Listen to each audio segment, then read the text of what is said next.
tienen hijos. El invierno demográfico es que se ha perdido la esperanza. Es un déficit de esperanza. Porque no te atreves a concederle a otro el don de la vida. Mi madre siempre decía, tener hijos para el cielo, es lo que nos decía a todos siempre. Tener hijos para el cielo, eso es esperanza. Más allá de las penalidades, sufrimientos, lo que tengamos que pasar, por donde tengamos que pasar, porque miramos el horizonte del cielo abierto, y quien ve el cielo abierto camina siempre con esperanza. Bueno, pues desde esa dimensión personal de sanación de la raíz que pervierte todo, que es nuestro pecado, que entontece nuestra inteligencia, que pervierte nuestra libertad, pasamos a la dimensión comunitaria que se edifica sobre la familia. En esto conviene de vez en cuando recordar lo que Juan Pablo II decía, la Gratissima Insane. Hemos de volver a recuperar la soberanía de la familia. Ya nadie habla de esto. Nadie habla de esto. Es anterior al Estado, como lo es la persona. La persona viene a este mundo llamada por alguien, y es alguien porque Dios le ha infundido el alma, pero no seríamos alguien. Si nosotros no tenemos la capacidad de darle a alguien el alma, la tiene que crear Dios, pero los padres cooperan en la procreación para que, dando origen a la vida humana, nosotros nos reconozcamos en la dignidad de creados por Dios, después por el bautismo, hijos de Dios. No hay reconstrucción de lo humano que no pase por la revalorización del matrimonio y por la familia que se abre generosamente al don de la vida. Sin eso no hay cruzados, no los hay. Y condenados a este individualismo anclado en el utilitarismo, hedonismo y al final en el nihilismo, queridos amigos, hacedme caso, no vamos a ninguna parte. Pero es lo que se dice. Hay un nihilismo desesperado, que es el de Kafka, es decir, la vida es un absurdo, porque yo tengo deseo de infinito y no sé que no lo puedo alcanzar, por tanto la vida no tiene sentido. O lo mismo que decían los existencialistas, el mismo Sartre, dice, el hombre es una pasión inútil. Mirados desde ahí tienen razón, es una pasión inútil. Y por tanto, se puede vivir desesperadamente, el exponente de la desesperación es Kafka, o se puede vivir, diríamos, desde un nihilismo, diríamos, alegre, lo que se ha llamado el nihilismo gay, alegre, ¿no? En el sentido de que, bueno, pues, pero en fin, las cosas no son como al principio. Ya hemos pasado por la pandemia, hemos pasado por lo que da de sí esta sociedad y vemos cada vez más que la cultura de la muerte ha ido creciendo más y más. Por tanto, un nihilismo alegre no hace justicia tampoco, por mucho que quiera ser la diversión, la enajenación, el estar continuamente entregado a las cosas, pedirle a las cosas mucho más de lo que nos puedan dar. No nos pueden dar el infinito solo nos lo puede dar aquel que lo es. El que es la vida es el único que nos puede dar la vida. Bueno, pues pasando por la dignificación de la vida humana, por la grandeza del matrimonio, por el gran bien social, hemos de otra vez reedificar España desde los principios que, más allá de Santo Tomás de Aquino, más allá de lo que quiso hacer Corocio y después ha venido hasta este nihilismo, con los grandes principios de lo que hemos llamado la doctrina social de la Iglesia. Más allá de la iniciación cristiana, gestar cristianos desde la familia cristiana y desde la comunidad cristiana, hemos de otra vez edificar la civilización cristiana, la civilización del amor, desde los grandes principios de la doctrina social de la Iglesia, que es la dimensión humana comunitaria. Y ahí hemos de otra vez volver, pasando, decía antes, desde la dignificación del trabajo, de lo que significa el trabajo, los horarios laborales, lo que significa la vivienda, lo que significa la propiedad propia de lo que necesita una familia para poder llevar adelante a sus hijos, lo que significa el trabajo en casa, fuera de casa. Todo eso, la Iglesia, desde la doctrina social de la Iglesia, lo ha repensado mucho. Y estamos ahora viviendo una realidad totalmente injusta en nombre de la libertad. Porque claro, en nombre de la libertad se pone todo bajo el ídolo del progreso, bajo el ídolo de una libertad que acaba siendo la peor enemiga de la propia libertad, porque la destruye. Pero parece que en nombre de la libertad pues hemos llegado a momentos en que no se hace justicia ni al varón, ni a la mujer, ni al matrimonio, ni a la familia, ni a lo que significa el contexto en el cual las personas a su tiempo y en su modo y a su medida tienen que trabajar con la actividad humana para que, cooperando los unos con los otros, tengamos como horizonte desde la justicia social alcanzar el bien común. Este es el lenguaje de la doctrina social de la Iglesia. Y eso es lo que nosotros hemos de conocer. Y Y a eso es lo que estamos verdaderamente llamados para, desde la dimensión personal, sin esa no hay nada.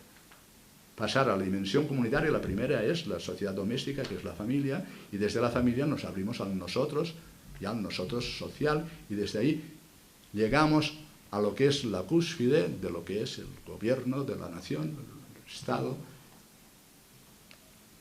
que no tiene criterios para gobernar. No hay criterios objetivos. O sea, todo el edificio monumental que hizo Santo Tomás de Aquino, bueno, pues él decía que la ley que es pues una ordenación de la razón para que, por aquel que tiene la autoridad legítima, promulgue leyes que alcancen el bien común. Pero es un ordenamiento de la razón. Ahora no es un ordenamiento de la razón. ¿Qué razón hay para destruir la vida inocente en el seno de sus madres? ¿Qué razón hay para destruir la grandeza del matrimonio? ¿Qué razón hay para violentar lo que significa el trabajo de la mujer y el trabajo del hombre en edad de crianza, etcétera, etcétera, en el campo laboral? ¿Qué realidad? Y ahí podríamos... No hay criterio objetivo, el criterio de las mayorías. El criterio de una libertad que, desanclada desde la verdad, no tiene criterio objetivo. Y eso no tiene solución. No tiene solución. La solución es volver, pero claro, yo decía, ¿cómo? Bueno, pues hemos de crear espacios que signifiquen sacramentalmente lo que tiene que ser la sociedad. Y eso es la comunidad cristiana. Más allá de la comunidad familiar, es la comunidad cristiana. La Iglesia, os lo he dicho antes, citando la Lumen Gentium, es como un sacramento de la unión íntima con Dios y de la unión de los hombres entre sí. Es decir, la Iglesia tendría que ser como un escaparate. No lo es, pero debe de ser. Es la voluntad de Cristo. Cuando dice amaos los unos a los otros, etcétera, y todo lo que Él nos enseña en el Nuevo Testamento. Tendría que ser como un escaparate que muestre al mundo lo que tiene que ser el mundo. Nosotros estamos en el mundo y no somos del mundo, la carta de Dioneto, pero hemos de ser el alma del mundo. Como el alma organiza todo, mi capacidad racional, mi capacidad deliberativa, mi capacidad de discernimiento, mi alma es la que... Pues nosotros igual en la sociedad hemos de poner otra vez, diríamos, en evidencia lo que supuso el encuentro del cristianismo con lo que significa la civilización romana y todo lo que significó la historia, para entrar volviendo a ser el alma de esta sociedad.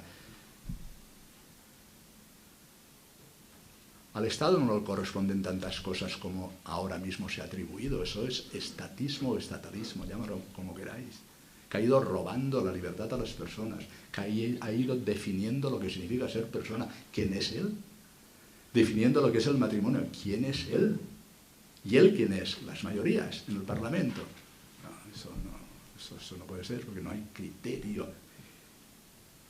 Además, desprestigiando la presencia de los cristianos en la sociedad. Y eso lo sufrimos. Pero no, el retraerse y no hacerse presente en la generación de la sociedad es un suicidio. Los católicos no podemos... El Señor nos pedía que fuéramos luz y sal, pero la sal tiene que entrar y tiene que morir para poder dar condimento y poder salar todo aquello, es decir, ser luz, para que se ponga encima el candelero y que ilumine. Y no se trata de que haya cristianos en política aislados, no. Se trata de vivir, se puede vivir incluso como Tomás Moro, con una objeción moral, no solo a que no se una Enrique VIII con Ana Bolena, porque eso no está viviendo lo que es la realidad del matrimonio, sino haciendo incluso objeción moral a la supremacía de Enrique VIII sobre la Iglesia, es decir, al todo. A veces uno tiene que vivir en esa objeción moral, no solo de cosas particulares, de leyes particulares, sino en una objeción a esta manera de organizarse la sociedad que ha acabado siendo una estructura de pecado. Y uno tiene necesidad de hacer objeción moral a esta estructura de pecado. Es decir, hay que reedificar la sociedad de manera distinta, según los grandes principios de la ley natural, del derecho natural, llamado entonces, y de todo aquello que la doctrina social de la Iglesia nos enseña. Por eso, desertar los cristianos no puede ser. Nosotros no podemos volver a las catacumbas. No estuvieron nunca en las catacumbas, era un lugar de enterramiento. Pero no podemos volver a escondernos. Hemos de hacernos presente.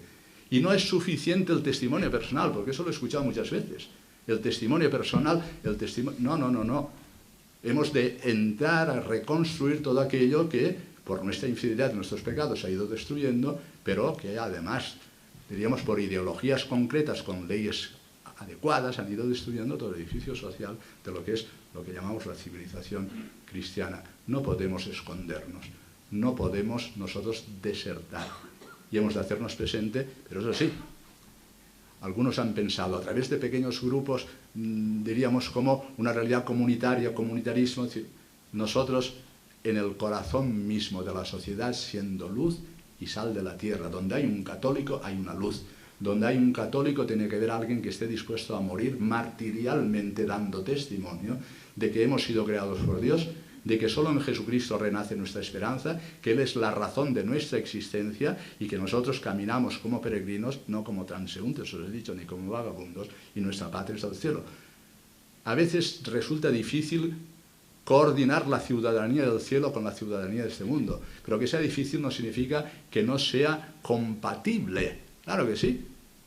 Nosotros podemos aceptar la autonomía de las realidades temporales, no plena y absoluta, sino según las leyes que el Creador ha puesto en cada una de las cosas. Y por tanto la ciencia, cuando descubre algo y descubre sus leyes, tiene cierta autonomía para descubrir aquello mismo que Dios ha pensado en su inteligencia.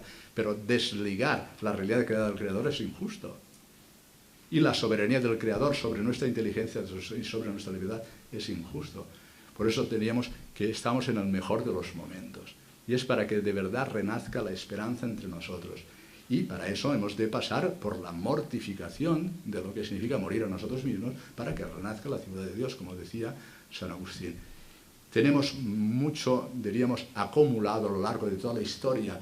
Tenemos toda la riqueza de lo que es la doctrina cristiana y la hemos de volver a desempolvar y volver otra vez a conocerla, y de ahí la necesidad de la formación también para que, más allá de la dimensión personal e individual, más allá de la dimensión esponsal en el matrimonio, más allá de la dimensión de la primera comunidad humana que es la familia, más allá del espacio en el que vivimos, nuestros vecinos, etcétera, etcétera, entremos en el corazón mismo de lo que es la sociedad. Nos interesa todo.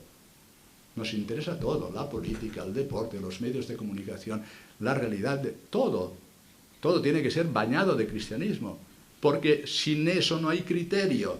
Y sin eso, sin el baño de cristianismo, muere el hombre. Como varón y como mujer, muere el hombre.